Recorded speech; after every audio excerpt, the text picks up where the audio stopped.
중국에 주팽만이라고 하는 부자가 살았습니다. 그는 검법에 관심이 많았습니다. 그가 어느 날 여행을 갔다가 지리익이라고 하는 사람이 용을 잡는 검술을 가르친다는 소식을 듣게 되었습니다. 이름하여 도룡검법. 그가 지리익을 찾아가 보니 과연 그 검법이 대단해 보였습니다. 그래서 그는 그날로 지리익이라는 사람의 제자로 들어가서 3년 동안 열심히 검법을 배웠습니다. 각고의 노력 끝에 마침내 도룡검법을 완성했습니다. 그러나 그 3년의 기간 가운데 그동안 쌓았던 모든 재물 다 탕진하고 그저 가진 것은 오로지 한 자루 검과 도룡검법 뿐이었다 하는 겁니다. 그리고 자신의 검과 검법이 정말로 용을 잡을 수 있는지 궁금했기 때문에 평생을 용을 만나기 위해서 찾아다니다가 그렇게 죽었다 하는 겁니다. 이 주팽만을 아는 사람들은 이처럼 용을 잡으려다가 가산을 탕진하고 아무 쓸데없는 검법을 익히고 세월을 탕진한 그 일에 대해서 도룡직이라 이래 얘기했다 그럽니다. 장자의 여러 구편에 나오는 고사입니다. 그래서 도룡직이라고 하는 것은 대단해 보이지만 사실은 쓸모없는 것, 그런 기술, 그것을 도룡직이라 한다 그랬습니다. 제가 얼마 전에 어떤 작가분이 쓴 글을 읽어봤습니다. 진도 5.8에 경주 지진이 있었을 때 겪은 이야기를 쓴 겁니다. 이분이 KTX를 타고 서울에서 경주로 가는 길이었는데 갑자기 기차가 서더라는 거예요. 왜 그런가 봤더니 5.8 지진 나기 전에 5.1의 전진이 있었습니다. 그러니까 본진 전에 있는 지진을 전진, 본진 후에 있는 지진을 후진, 여진 이렇게 얘기하잖아요. 그러니까 5.8 지진 나기 전에 5.1 지진이 그때 경주에 났던 거예요. 그러니까 그 소식을 듣고 KTX가 경주로 가는 길에 중간에 멈춘 거죠. 그래서 지진이 나서 잠깐 운행을 멈췄다고 조금만 기다려 보시라고 그러고 나서 잠시 후에 다시 기차가 움직이기 시작했습니다. 그렇게 어느 정도 가다가 약 45분쯤 후에 본진이 일어났죠. 5.8. 그러니까 이제 기차가 흔들리고 난리가 아니었던 겁니다. 사고로 이어지지는 않았지만 기차 안에 있던 사람들은 충격과 놀람 또 혼란으로 기차 안이 엉망이 됐습니다. 패닉 상태가 된 거죠. 그런데 이때 이 작가분이 마음속에 놀라운 체험을 했습니다. 정말 죽을 수도 있다라는 생각이 든 그 순간에 인생에서 정말 중요한 것과 인생에서 별로 중요하지 않은 것이 명확하게 구분되더라는 거예요. 뭐가 인생에서 가장 중요한 것이겠습니까? 사랑하는 가족, 나누었던 사랑, 추억. 이게 정말 인생에서 중요한 것이고 지금 자기 일 때문에 경주로 가는 길인데 그저 동분서주하면서 막 뛰어다니던 여러 가지 일들, 이런 것들 정말 아무것도 아닌 것으로 깨달아지는 순간이 있었다. 이런 얘기를 글로 쓴 것을 제가 보았습니다.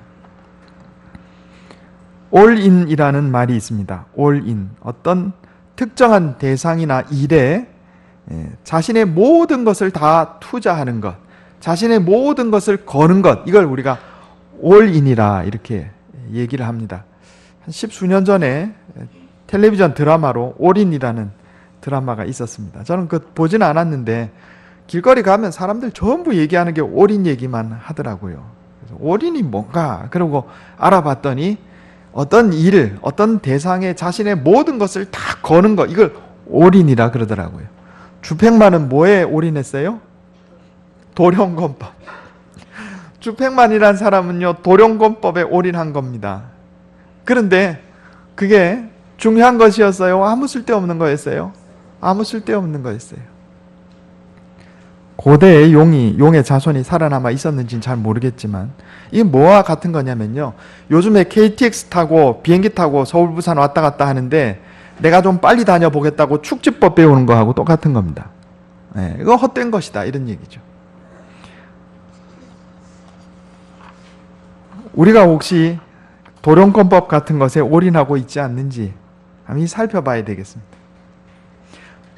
정말로 죽을 수도 있다라는 생각이 들었을 때 내 인생의 진짜 기초, 진짜 기반, 가장 중요한 것은 무엇인가 하는 깨달음이 있었다 하는 거죠. 오늘 설교 제목을 예수님께 올인한 사람들 이렇게 적었습니다. 누가복음 8장에 나오는 내용인데 누가복음 8장은 크게 두 부분으로 나눌 수 있어요. 앞부분은 이 밭에 대한 비유입니다. 밭. 어떤 밭이죠? 길가밭, 돌밭, 가시덤불밭, 좋은 밭. 예수님께서 이 사람의 마음을 네 가지 밭에 비유해서 제자들을 교훈하신 내용이 8장 앞에 나오고 8장 후반부에 5가지 사건이 기록되어 있는데 그게 뭐냐면 첫 번째는 누가 예수님의 가족인가 하는 것이고 또 하나는 제자들과 함께 갈릴리 호수 건널 때 풍랑이 일었던 거하고 거라사의 광인에게 들렸던 귀신 내쫓은 거하고 그리고 오늘 본문에 해당장 야이로의 딸을 살리신 것 그리고 유출병 있는 여인을 고쳐주신 것, 요 5가지 사건이 차례대로 나와 있어요. 그런데 요 5가지 사건의 주제를 한마디로 요약하자면 예수님께 올인하는 것 이렇게 볼 수가 있습니다. 한번 살펴보겠습니다. 누가복음 8장 19절 한번 보겠습니다. 누가복음 8장 19절.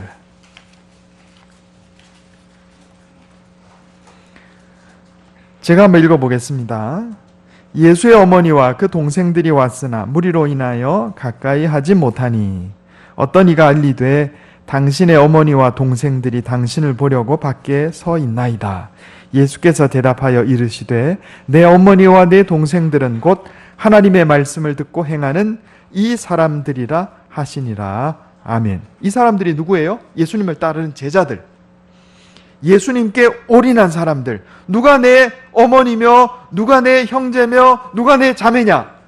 예수님께 올인한 사람들. 여기 이 자리에 있는 이 사람들. 예수님의 가르침을 받고 그 말씀대로 순종하는 사람들. 이들이 내 가족이다. 예수님 이렇게 말씀하신 거예요.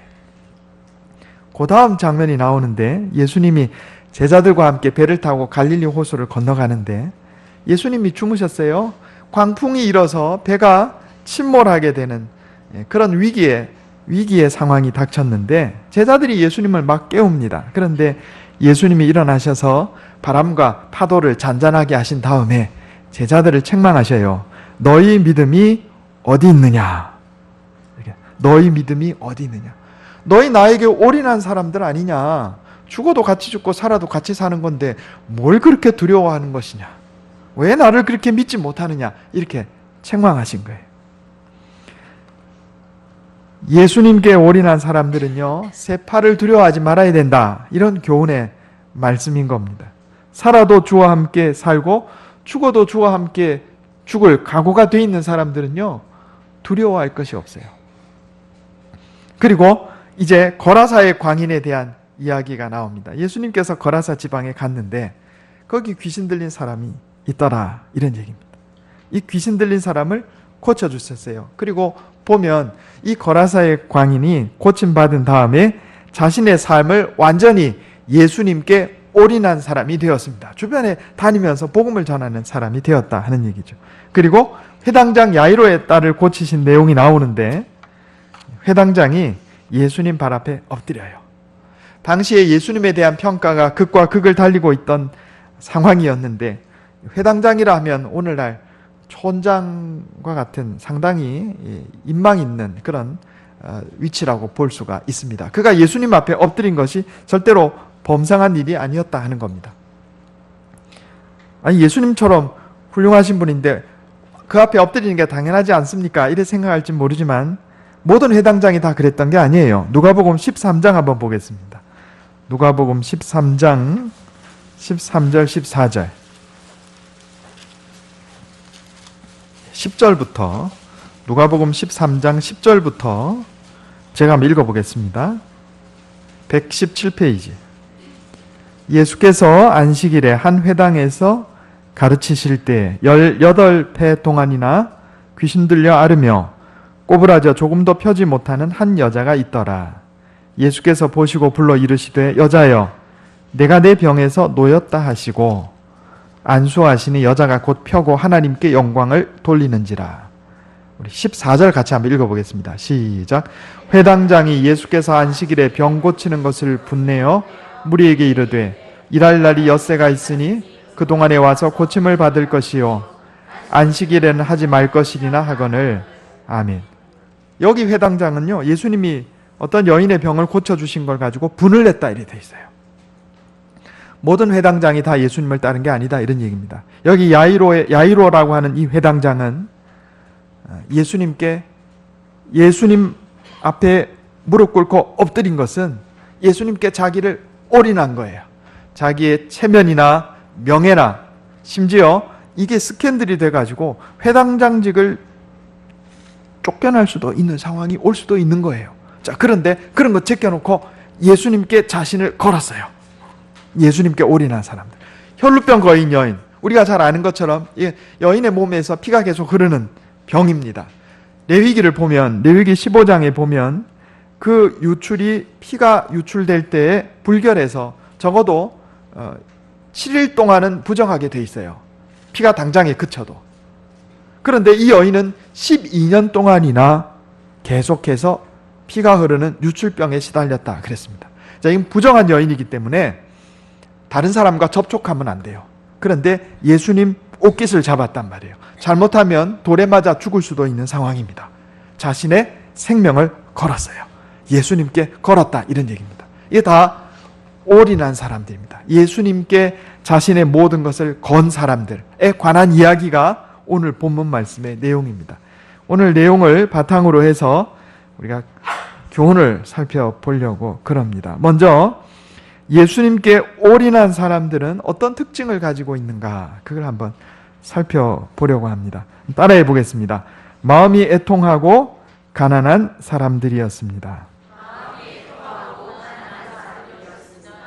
예수님께 올인한 사람들의 특징이 있는데 그게 뭐냐면 마음이 애통하고 가난한 사람들이었어요.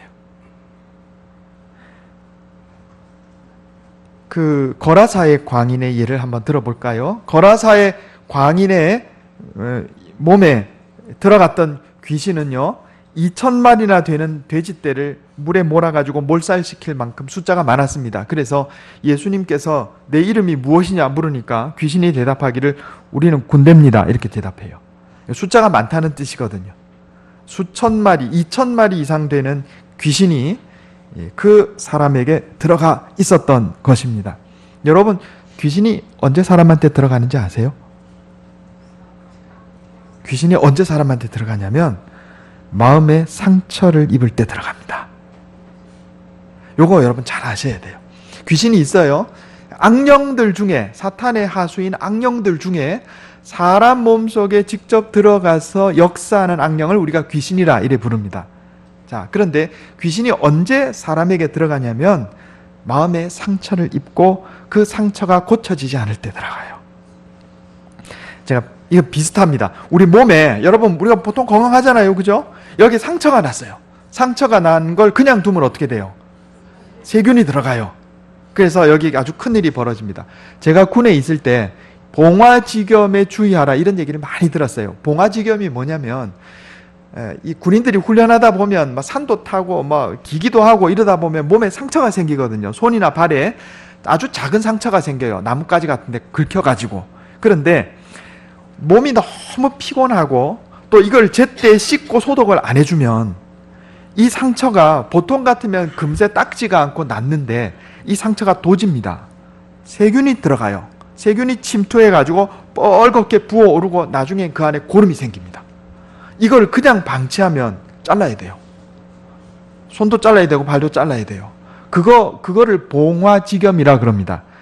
자녀들 군대 보내신 분들은 그런 얘기 한번 다 들어보셨을 거예요. 아들한테 한번 물어보세요. 봉화지겸이 뭐냐고. 그 봉화지겸 잘못 다스리면 발 잘라야 되고 손 잘라야 돼요. 자, 상처가 난 것이 그 시간부로 즉시 치료되지 않고 방치하게 되면 세균이 들어가는 것처럼 우리 마음에 어떤 일들로 인해서 상처를 받으면요, 예수 믿는 사람들은 금방 상처가 안 물어요. 왜냐하면 성령의 기름 부으심으로, 여러분 올리브 기름이 옛날에 소독제로 쓰였잖아요. 성령의 기름 부으심으로 위로해 주고 그 상처를 이렇게 문질러서 깨끗하게 닦아주고 하나님께서 은혜 베풀어 주셔서 그 상처가 금방 낫는 거예요. 마음의 상처가. 그런데 예수를 알지 못하는 사람들, 이분들이요, 마음의 상처를 받으면 이 상처가 낫는 게 아니고 계속 도집니다. 도지면 그 틈을 타고 귀신이 들어가요. 그러니까 여러분, 이 거라사의 광인에게 귀신이 몇 마리? 최소한 2,000마리가 들어갔다는 이야기는, 다시 한번 얘기하면 그가 일생을 살면서 수없는 상처를 받은 사람이다, 이런 얘기가 되는 거예요. 마음이 애통한 사람이었어요. 예수님께서 그를 불쌍히 여기시고 그에게서 귀신을 쫓아내 주셨다, 이런 얘기입니다. 전화위복이 되었어요. 애통한 사람, 마음이 가난한 사람이었는데, 그 누구보다도 불행하고 마음에 상처가 많은 사람이었는데 예수님을 만나니 이것이 복이 됐어요. 그리고 그는 예수님께 올인한 사람, 예수님께 자기의 인생을 건 사람으로 변화되었다, 이런 얘기입니다. 우리가 인생을 살다가 이런저런 어려운 일이 있을 수 있어요. 낙심하지 마시기 바랍니다. 마음에 상처가 있으면 예수님 앞에 내놓으세요. 그러면 치료받아요. 그거 방치하면 귀신이 들어와요. 방치하면. 탐욕은 우리를 세상으로 이끌지만 가난한 마음, 애통한 마음은 우리를 예수님께로 인도합니다. 이거 한번 따라해 보겠습니다. 탐욕은 우리를 세상으로 이끌지만 가난한 마음, 애통하는 마음은 우리를 그리스도께 인도합니다. 야이로는 또 어떤 사람이었어요? 딸 하나밖에 없어요. 딸이 12살인데 지금 죽게 되었다 그랬어요. 당시 이스라엘의 12살은 시집갈 나이입니다. 요즘하고 많이 달라요. 결혼 정년기입니다. 12세는. 아들이 없었어요. 외딸이라 그랬어요. 외딸. 우리야 뭐 요즘에 딸이 좋다 이러지만은, 당시 이스라엘에는요, 우리 조선시대보다 더 심하게 남아선호 사상이 있던 그런 시대입니다. 근데 아들이 없고 외딸만 있었어요. 얼마나 귀했겠어요. 자기 생명보다 귀한 딸입니다. 그런데 다 키워놨더니 결혼 정년기가 됐는데 지금 죽게 생긴 거예요. 얼마나 그 아버지 마음이 애통했겠어요. 어떤 회당장은 예수님이 말이죠, 안식일 날 병 고쳤다고 예수님 비난하고 예수님 욕하는 그런 시대인데, 이 사람은 자기 딸이 죽게 된 애통한 상황이 닥치니까 예수님 발 앞에 엎드렸어요. 그냥 엎드렸어요. 사회적 지위나 체면 다 내려놓고, 다른 사람이 어떻게 생각할지 다 내려놓고 그냥 예수님 만나 뵙자마자 엎드렸다고요. 애통한 사람이었어요. 애통한 사람이 예수님을 만나고 애통한 사람이 예수님께 올인하는 사람이 된다, 이런 얘기입니다. 혈루병 걸린 여인도 마찬가지죠. 12년 동안 앓았다 그랬어요. 이게 12는 다 만수예요. 가득 찬 숫자입니다, 성경에. 다른 복음서에 보면 자기 재산을 다 탕진했다 이렇게 나와요. 가진 것이 이제 아무것도 없어요. 예수님께 자신을 걸었어요. 내 돌에 맞아 죽어도 상관없다. 예수님, 나를 죽이든 살리든 마음대로 하세요. 예수님 뒤에 옷깃 붙잡았습니다. 여기 옷깃은 이 유대 남자들이 입던 겉옷인데, 요 네모난 천에 요 끄트머리에 옷술을 달았어요. 그런데 이 옷술은 권위를 상징합니다. 그 사람의 권위를 상징해요. 거라사의 광인이 고침받고 난 다음에 예수님 발치에 앉았다 그랬어요. 이것은 예수님의 권위 아래 들어갔다 이런 얘기입니다. 예수님 앞에 무릎 꿇고 엎드렸어요. 이것도 예수님 권위에 복종한다 이런 뜻이에요. 예수님 옷줄을 잡았다. 이거 다 예수님의 권위에 복종한다 이런 얘기입니다. 예수님께 올인한다 이런 얘기예요. 고통이 가득한 삶을 살던 애통한 사람들이었습니다. 그런데 그것이 오히려 축복이 되었습니다. 그 고통이 나를 예수님께로 인도하고, 그 고통이 나를 간절하게 하고, 그 고통이 나로 예수님께 올인하게 만들었습니다. 그래서 그것이 저주가 아니고 축복이 되었습니다. 고통이 가득한 삶이 오히려 축복이 되었고, 죄가 가득한 곳에 하나님의 은혜가 넘쳤다 이런 이야기입니다. 두 번째로 예수님께 올인한 사람들의 특징이 뭐냐면 마음이 청결하고 겸손한 사람들이었습니다. 따라해 보겠습니다. 마음이 청결하고 겸손한 사람들. 예. 너무 애통하고 힘들었기 때문에 겸손해질 수밖에 없었어요. 거라사의 광인도 예수님 발치에 앉았고, 야이로도 예수님 앞에 무릎 꿇고 엎드렸고, 여인도 예수님의 옷깃을 잡고 나중에 다시 예수님 앞에 엎드렸습니다. 겸손한 자가 예수님께 올인한 사람들이었다, 이런 얘기입니다. 세 번째로 따라해 보겠습니다. 두려워하지 않는 사람들. 이들은요, 세상의 이목을 두려워하지 않았어요. 회당장 야이로도 세상의 평판이나 이목을 두려워하지 않았고, 혈루병 걸린 여인도 세상을 두려워하지 않았습니다. 돌에 맞아 죽는 것을 두려워하지 않았어요. 예수님께서는 함께 배에 타고 있던 제자들이 두려워하니까 책망하셨어요. 너희가 왜 두려워하냐? 믿음이 이렇게 없느냐? 예수님께 올인한 사람들은 환난을 두려워하지 않고 세상 평판을 두려워하지 않는 사람들이었습니다. 저와 여러분이 이처럼 예수님께 올인한 사람들 되기를 원합니다. 예수님께 올인해야 돼요. 마음이 애통한 것이 오히려 복이 되었다. 그리고 겸손하게 엎드리고 세상을 두려워하지 말자, 이런 얘기입니다.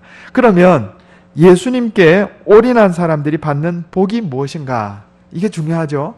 예수님께 올인하면 하나님께서 우리에게 무슨 복을 주시는가? 첫째로 예수님의 가족으로 받아들여집니다. 따라해 보겠습니다. 예수님의 가족으로 받아들여집니다. 이거 되게 중요합니다. 우리가 예수님과 아무 관계가 없었는데 예수님께 올인하는 순간에 예수님의 가족이 되는 거예요. 예수님이 우리의 대형이 되는 거예요. 가족인데 가만 놔두시겠어요? 가만 안 놔두시죠? 가족에게 잘해 주시지 않겠냐고요. 예수님께서는 당신을 따르고 순종하는 이들을 가족으로 받아들여 주셨습니다. 우리는 예수님의 가족, 하나님 나라의 백성이 되었습니다. 예. 전혀 기뻐하는 얼굴이 아니에요. 기뻐하셔야죠. 기뻐하셔야죠. 제가 전에 학교 다닐 때 아프리카에서 유학 온 목사님이 한 분 계셨는데 친하게 지냈습니다. 그 이름이 에스겔이었어요. 우리말로 에스겔인데 영어로 이즈기엘 이렇게 불렀어요. 이즈기엘. 친하게 지내서 이제 그 집에 놀러 가기도 하고 사모님도 오시고 애기도 데리고 와가지고 같이 지내더라고요. 그런데 얘기를 하다가 집안 이야기가 나왔는데 자기가 로얄 패밀리라고 그러더라고요. I'm royal family 이러더라고요. 무슨 소린가 했더니 자기 귀족이라는 거예요. 자기네 나라에서. 정확하게 나라가 잘 기억이 안 나요. 케냐였던가 아이가 그쪽 아프리카 어느 동네인데 아버지가 부족장이래요. 부족장. 아버지가 부족장쯤 되니까 아들이 한국에 유학을 왔죠. 로얄 패밀리라고 하도 자랑을 해서 나도 로얄 패밀리다 그랬어요. I'm royal family too. 예, 광산김씨라 그랬어요. 광산김씨. 사망갑족. 예. 2000년 된 귀족 가문입니다. 너희 몇백 년 됐는지 모르겠는데 얼마나 자랑스러워하는지 자기가 로얄 패밀리라고. 여러분, 그런데 우리는 그 세상의 로얄 패밀리 정도가 아니고 사망갑족 그런 거 다 필요 없어요. 예수님의 가족이 되는 거예요. 이거 얼마나 귀중한 거예요. 그런데 누가 예수님께 올인한 사람들이 예수님 가족이 된다, 이런 얘기입니다. 그냥 두시겠냐고요. 예수님께서 우리 인생의 문제를 해결해 주세요. 따라해 보겠습니다. 위로받고 인생의 문제를 해결받습니다. 우리 주님 예수님께서는 당신에게 올인한 사람들을 그냥 두지 않으시고 그 심령을 위로해 주시고 인생의 문제를 해결해 주십니다. 여러분, 이걸 믿으시기 바랍니다. 돈 문제든 사람 문제든 진로 문제든 예수님께 올인하면 예수님이 그 문제 해결해 주세요. 목사님 좋은 말씀 많이 하는데 내가 지금까지 수십 년 예수 믿었는데 아이고 별것 없더만요. 왜 별것이 없겠어요? 예수님께 올인해 본 적이 없으니까. 예수님께 올인해 본 적이 없으니까. 성경의 원리는 간단해요. 예수님께서 누구에게 두려워하지 말고 믿기만 하라. 누구에게 이런 말씀 하셨어요? 예수님께 올인한 사람에게. 따라 평안히 가라. 누구에게 말씀하셨어요? 예수님께 올인한 여인에게. 거라사의 광인은요, 예수님께 고침받고 나서 예수님 발치에 앉았어요. 내가 예수님 따라가겠습니다. 아니다. 너 사명은 그거 아니고 너 가족들하고 이웃들에게 복음 전해라. 그리고 예수님 보내셨어요. 예수님께 올인한 사람이 됐어요. 그런데 그 거라사의 광인이 살던 동네 사람들 어떻게 했어요? 예수님 제발 딴 데로 가세요. 왜? 돼지가 2,000마리 죽었잖아요. 동네 돼지들 다 모아가지고 아마 있었을 텐데 죽고 나니까 어이고 남은 것까지 양들도 죽이겠네. 재산상의 손실을 입을까 두려워서 예수님 죄송한데 가시죠. 멀리 가시죠. 예수님께 올인했어요, 안 했어요? 올인 안 했죠. 그들이 예수님께서 그 지방 그 마을 사람들의 인생 문제 해결해 주셨겠어요? 안 해주시죠. 예수님께 올인도 안 했는데 뭔 문제를 해결해 주시겠어요? 다가오지도 않는데. 우리가 정말로 예수님께 올인하면 예수님께서 우리의 문제를 해결해 주십니다. 이건 믿으시기 바랍니다. 이건 경험해 봐야 알아요. 어떤 방법으로 해결할지는 몰라요. 그런데 분명하게 제가 말씀드릴 수 있는데 해결해 주세요. 돈 문제든 인생 문제든 사람 문제든 진로 문제든 해결해 주신다니까요. 왜 해결 못 받나? 올인 안 하니까. 도령권법에 올인하고 살아요, 사람들이. 도령권법에. 이 세상에 도령권법 같은 건 많아요. 마태복음 6장에 보면 예수님께서 너희는 먼저 그의 나라와 그의 의를 구하라. 그리하면 이 모든 것을 너희에게 더하시리라 그랬어요. 예수님께 올인하라는 것이 다른 것 다 포기하라는 얘기가 아니에요. 예수님께 올인하고 예수님께서 가르쳐 주신 말씀대로 살고 순종하고 살고 하나님 백성대로 정직하고 바르게 살면 나머지는 해결해 주신다고 그랬어요. 하나님의 말씀은 곧 현실입니다. 하나님은 시건치 않으신다 그랬어요. 여러분, 우리가 예수님께 올인하기를 원합니다. 인생의 문제를 해결해 주세요. 세 번째로 사명을 깨닫고 그것을 이루는 삶을 살게 됩니다. 따라해 보겠습니다. 사명을 깨닫고 그것을 이루는 삶을 살게 됩니다. 예수님께 올인한 사람들은 예수님의 가족이 되고 인생의 문제를 해결해 주실 뿐만 아니라 인생의 참된 목적이 무엇인지 깨닫게 해주셔서 정말 보람 있는 인생을 살게 해주신다, 이런 얘기입니다. 거라사의 광인은 복음 전하는 삶을 살았습니다. 회당장 야이로가 평범한 인생을 살았겠어요? 그 딸이 평범한 인생을 살았겠어요? 혈우병 걸렸던 여인이 평범한 삶을 살았겠습니까? 그렇지 않아요. 다른 사람에게 복을 전하는 삶을 살았겠죠. 유대인들의 격언집 탈무드에 나오는 이야기입니다. 한 여인이 어느 날 상점에서 옷을 한 벌 샀어요. 집에 돌아와서 옷을 다 걸쳐서 호주머니에 손을 딱 넣었는데 호주머니가 뭐 들어있어요. 꺼내보니까 값비싼 보석이 들어가 있는 거예요. 이 여인이 내가 옷을 샀는데 옷에 보석이 서비스로 들어왔나 보다. 이렇게 해서 내가 가져야 되겠다, 이런 생각이 들고, 또 한편으로는 아니다, 이 보석 누가 잃어버린 것 같은데 얼마나 이 보석 찾느라고 고생하겠나, 돌려줘야지, 이 마음이 왔다 갔다 한 거예요. 그래서 혼자서 답을 내리기가 너무 어려워서 마을의 랍비를 찾아갔습니다. 이게 이제 유대교의 선생이 랍비입니다. 어떻게 하는 게 좋겠냐고 물으니까 이 랍비가 대답하기를, 당신이 산 것은 외투이지 보석이 아니잖아요. 당연히 당장 돌려주는 것이 맞습니다. 그러나 당신이 그 보석을 돌려주러 그 가게로 갈 때에 혼자 가지 말고 자녀를 동반해서 데리고 가십시오. 그러면 당신은 당장에 아쉬울지 몰라도 보석보다 몇십 배 더 중요한 것을 자녀에게 물려주게 될 것입니다. 이렇게 얘기했다는 거예요. 뭐가 더 중요해요? 자식에게 정직을 가르친 거예요. 지금 보석 그거 돈으로 바꿔봐요. 얼마 되겠어요? 그러나 그 보석을 돌려줄 때 자식을 데리고 가면 자식이 그 모습을 보고 그 자식의 인생을 변화시키는 중요한 계기가 될 것이다, 이런 얘기입니다. 보석 같겠어요? 자식에게 보석보다 몇십 배, 몇백 배, 몇천 배 중요한 정직에 관한 교훈을 가르치겠어요? 정직에 관한 교훈을 가르치는 것이 참 지혜다, 이런 얘기입니다. 여러분, 우리가 자녀에게 뭘 물려주시려 합니까? 돈 물려주시려 합니까? 예수님께 올인하는 것이 이 세상에서 가장 중요하다는 것을 가르쳐야 되는 거예요. 예, 정직도 중요하죠. 예.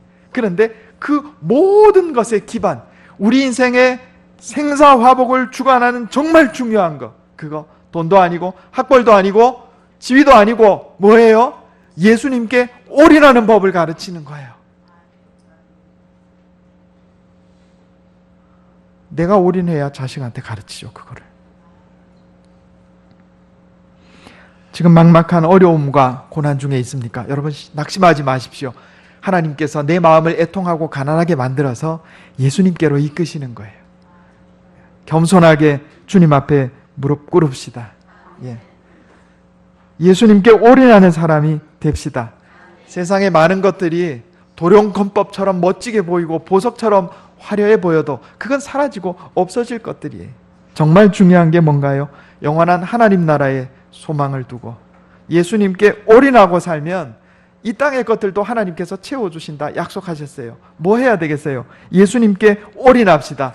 예수님께 올인해서 예수님의 가족이 되고 인생의 문제를 해결받고 사명을 감당하는 복된 인생 사는 저와 여러분 되시기를 예수님의 이름으로 축원합니다.